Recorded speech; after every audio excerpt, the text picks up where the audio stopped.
पुंडलीकवरदेव हरी विठ्ठल, श्री ज्ञानदेव तुकाराम. पंढरीनाथ भगवान की जय. माऊली ज्ञानेश्वर महाराज की जय. सार्थ ज्ञानेश्वरी अध्याय 2, ओवी नंबर 301 ते 320.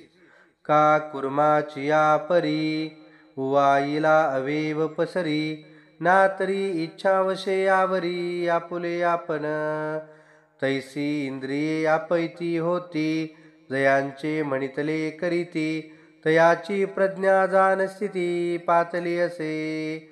अर्जुना अनिकही एक, सांगेन ऐसे कवतिक. या विषयांते साधक त्याजिती नियमे, क्षोत्रादी इंद्रिये आवरती, परीरसने नियमून करती. ते सहस्रदा कवळी जती विषयी, जैसी वरवरी पालवी खुडीजे, आणि मुळी उदक घालिजे. तरी कैसेनी नाशो निपजे तया वृक्षा, तो उदकाचे निबळे अधिके. तैसा आवडेनी अंगे फाके, तैसा मानसी विशोपाखे रसनाद्वारे. हिरा इंद्रिया विषय तुटे, तैसा नियमून रस हटे. हे जीवन हे न घटे नेविन, मग अर्जुना स्वभावे. ऐसी ही नियमाते पावे, जे परब्रह्म अनुभवे होऊनी जाईजे. ते शरीर भाव नासती, इंद्रिये विषय विसरती.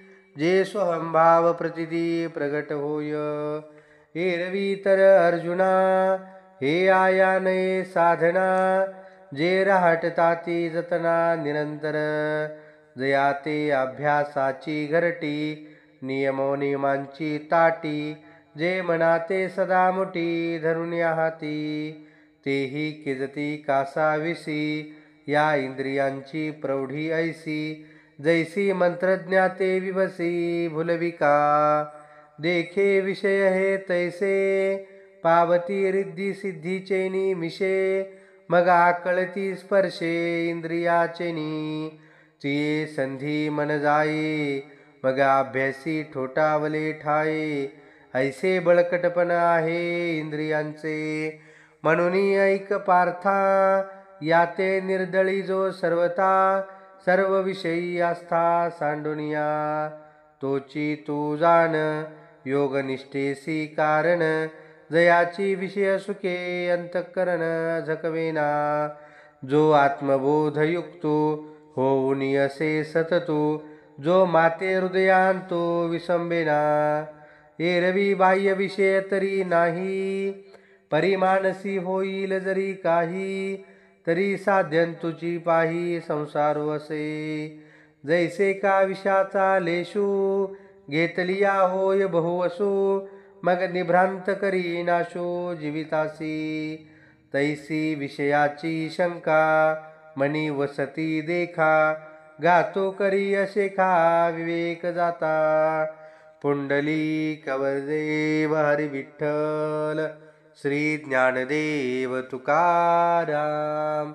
पंढरीनाथ भगवान की जय. माऊली ज्ञानेश्वर महाराज की जय. रामकृष्ण हरी. या ओव्यांचा आपण मराठीमध्ये अर्थ पाहू.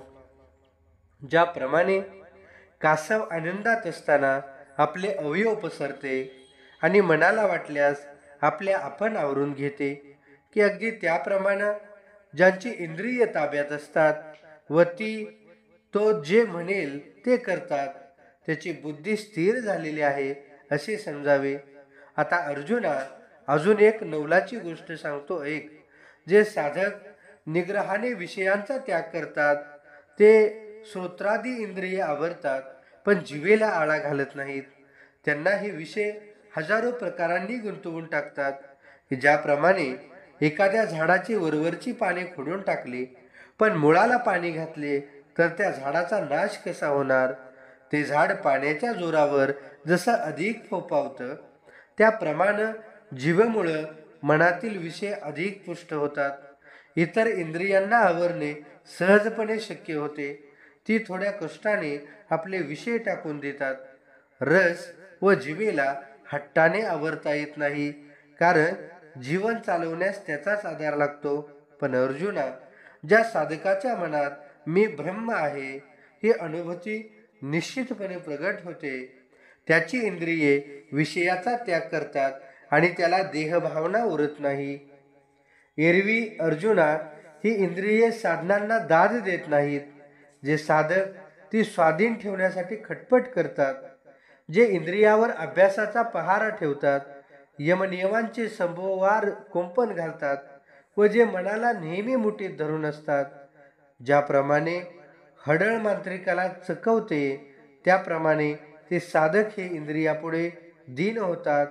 या इंद्रियांचा प्रताप हा असा आहे, त्याप्रमाणे पहा, हे विषय रिद्धिसिद्धीच्या रूपाने प्राप्त होतात आणि मग ते इंद्रियाच्या द्वारे साधकाच्या मनाला ग्रासून टाकतात. अशा पेचात मन सापडले म्हणजे ते मन अभ्यासाच्या कामी पंगू होऊन जाते. इंद्रियाचा जोर हा असा आहे. म्हणून अर्जुना ऐक, सर्व विषयांवरील आसक्ती सोडून जो इंद्रियाचे दमन करतो त्याचे अंतःकरण, अर्जुना ऐक, विषय सुखाच्या लालसाने फसले जात नाही.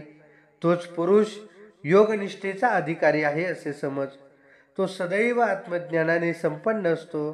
तो हृदयात मला कधीच विसरत नाही.